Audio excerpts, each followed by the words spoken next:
Assalamualaikum warahmatullahi wabarakatuh. Kembali lagi di channel Bantu Belajar Matematika dan Fisika. Sebelum ke pembahasan, jangan lupa klik tombol like, subscribe, dan nyalakan lonceng notifikasi agar tidak ketinggalan video-video terbaru yang akan kami upload. Masih di materi pertama Matematika kelas 7, mengenai bilangan bulat dan pecahan. Kita lanjut ke operasi pada bilangan bulat, yaitu perkalian bilangan bulat. Apakah ada hubungan antara operasi perkalian dengan operasi penjumlahan? Mari kita simak pada contoh berikut. Nah, di sini ada suatu resep dari rumah sakit. Biasanya dalam suatu resep terdapat tulisan 3 kali 1. Nah, maksud 3 kali 1 di sini yaitu 3 kali sehari. Atau bisa ditulis juga 3 kali 1 itu sama dengan 1 ditambah 1 ditambah 1. Nah, ini kan biasanya pagi, siang, dan malam. Selanjutnya, kita lihat contoh yang kedua. Ketika memasuki musim dingin, suhu di negara Eropa seringkali turun drastis. Setiap 1 jam, suhu turun sebesar 2 derajat Celcius. Suhu di sana adalah 10 derajat Celcius. Tentukan suhunya ketika pukul 24 waktu setempat. Nah, di sini kita lihat jamnya dari jam 18 sampai 24 itu artinya berarti 6 jam. Kita tulis 6 dikali, di sini turunnya setiap 1 jam itu sebesar 2 derajat Celcius, maka dikali minus 2. Nah, kita tulis berarti minus 2-nya sebanyak 6 kali. Di sini minus 2 ditambah minus 2 ditambah minus 2 sebanyak 6 kali ya. Minus 2 ditambah minus 2. Nah, hasilnya yaitu minus 12. Selanjutnya, di sini kan pada pukul 18 suhunya 10 derajat Celcius. Maka pada pukul 24 suhunya berarti 10 ditambah minus 12. Ini sama aja dengan 10 dikurangi 12, yaitu minus 2 derajat Celcius waktu setempat.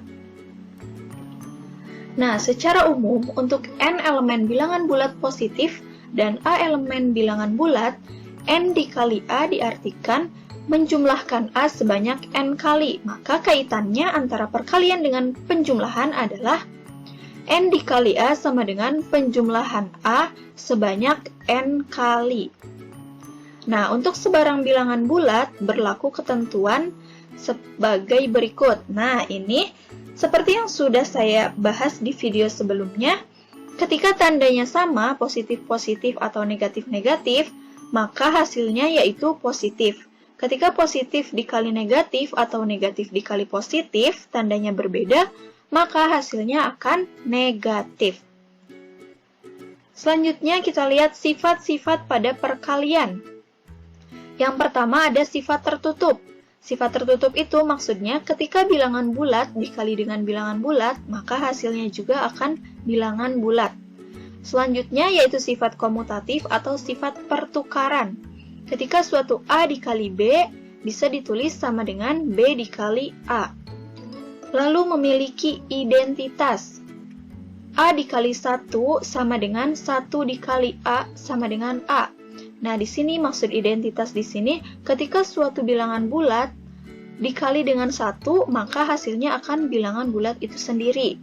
Maka angka 1 disebut identitas dari suatu perkalian. Selanjutnya yang keempat yaitu sifat asosiatif atau sifat pengelompokan. Di sini A dikali B dalam kurung dikali C sama dengan A dikali B dikali C dalam kurung. Selanjutnya, dalam suatu perkalian ada sifat distribusi. Sifat distribusi penjumlahan di sini A dikali B plus C sama dengan A dikali B ditambah B dikali C. Selanjutnya, sifat distribusi pada pengurangan yaitu A dikali B min C sama dengan A dikali B dikurangi A dikali C. Nah, kita masuk ke contoh. Hitunglah operasi berikut. 10 dikali 3 ditambah 10 kali 6. Nah, kita menggunakan operasi sifat yang distribusi tadi ya. Jadi bisa kita tulis di sini 10 dikali 3 ditambah 6. Maka di sini 10 dikali 3 ditambah 6 itu 9. Maka 10 kali 9 hasilnya 90. Selanjutnya yang kedua yaitu min 6 dikali 12 dikurangi min 6 dikali 8. Sama dengan kita bisa tulis min 6 dikali 12 min 8. Nah, kita tulis dari sini jadi min 6 dikali 12 min 8 itu kan 4. Nah, jadi min 6 dikali 4, ingat ini tandanya berbeda, berarti hasilnya min di sini 24. Selanjutnya yaitu operasi pada bilangan bulat, pembagian bilangan bulat. Contohnya di sini, karena sedang baik hati, Bu Putri ingin membagikan kue kepada tetangganya. Kue yang dimiliki Bu Putri adalah 12 kue, sedangkan tetangga yang akan diberi kue tersebut ada 6. Jika Bu Putri ingin membagi rata semua kue tersebut, maka masing-masing tetangga mendapatkan berapa kue. Nah, kalau pembagian itu kaitannya dengan pengurangan, maka bisa ditulis di sini 12 dikurangi 6 dikurangi 6 sampai ketemu hasilnya 0. Nah, ini kan hasilnya sudah 0. Maka di sini 6-nya itu kan ada 2 kali. Jadi 12 dibagi 6 itu sama dengan 2. Nah, seperti itu ya. Jadi, secara umum, jika A, B, dan C adalah bilangan bulat, jika A dikali B sama dengan C, maka A sama dengan C per B, dengan syarat B tidak sama dengan 0. Atau, jika A dikali B sama dengan C, maka B sama dengan C per A, dengan syarat A tidak sama dengan 0. Lalu, jika A, B, dan C bilangan bulat, C tidak sama dengan 0 dan A dibagi B sama dengan C, maka hasil pembagian dapat ditulis ini seperti pada perkalian ya. Jika A, B bertanda sama, maka C atau hasilnya pasti positif. Dan jika A, B berlainan tanda, maka C atau hasilnya akan negatif. Selanjutnya, hasil pembagian bulat dengan bilangan 0 untuk A tidak sama dengan 0 adalah 0, sehingga dapat ditulis 0 dibagi A sama dengan 0. Jadi bilangan berapapun, ketika 0 dibagi bilangan itu, maka hasilnya akan 0. Misalkan di sini 0 dibagi 5, hasilnya pasti 0. 0 dibagi 1 juta, 0 dibagi 100.000, 0 dibagi 1 triliun pun hasilnya akan 0. Nah, kita lihat ke operasi hitung campuran. Di sini syaratnya, jika suatu operasi memuat tanda kurung, maka operasi hitung yang terdapat dalam tanda kurung harus diselesaikan terlebih dahulu. Jika tidak memuat tanda kurung, maka dapat diselesaikan berdasarkan sifat berikut. Yang pertama, operasi penjumlahan dan pengurangan itu sama kuat, sehingga operasi yang terletak sebelah kiri diselesaikan terlebih dahulu. Selanjutnya yang kedua, operasi perkalian dan pembagian juga sama kuat, sehingga operasi yang di sebelah kiri itu diselesaikan terlebih dahulu. Selanjutnya, operasi perkalian dan pembagian itu lebih kuat dari operasi penjumlahan dan pengurangan, sehingga operasi perkalian dan pembagian harus diselesaikan terlebih dahulu daripada operasi penjumlahan dan pengurangan. Kita lihat ke contoh. Tentukan hasil operasi hitung campuran 625 ditambah 25 dibagi 5 dikurangi 199. Kita tulis di sini 625 ditambah 25 dibagi 5 dikurangi 199. Nah, karena di sini ada operasi pembagian yang pada sifat tadi disebut lebih penting dari penjumlahan dan pengurangan, maka harus dikerjakan terlebih dahulu. Jadi kita tulis 625 ditambah 25 dibagi 5 itu kita dapat 5 dikurangi 199. Nah, di sini kan sudah tinggal operasi penjumlahan dan pengurangan. Ini sama kuatnya sehingga dikerjakan dari sebelah kiri terlebih dahulu. Maka di sini 625 ditambah 5 hasilnya 630, baru dikurangi 199. Hasilnya adalah 410. 31. Selanjutnya, kita masuk ke bilangan pecahan. Pecahan adalah bilangan yang dapat dinyatakan sebagai A per B, di mana A, B adalah bilangan bulat dan B tidak sama dengan 0. Nah, A ini biasa disebut dengan pembilang, sedangkan B biasa disebut dengan penyebut. Selanjutnya yaitu pecahan senilai. Pecahan senilai adalah pecahan yang dapat diperoleh dengan cara mengalihkan atau membagi pembilang dan penyebutnya dengan bilangan yang sama. Nah, di sini seperti A per B sama dengan, atau di sini 1 per 2, misalkan kita 1 kali 2 per 2 dikali 2 sama dengan 2 per 4, maka 1 per 2 ini.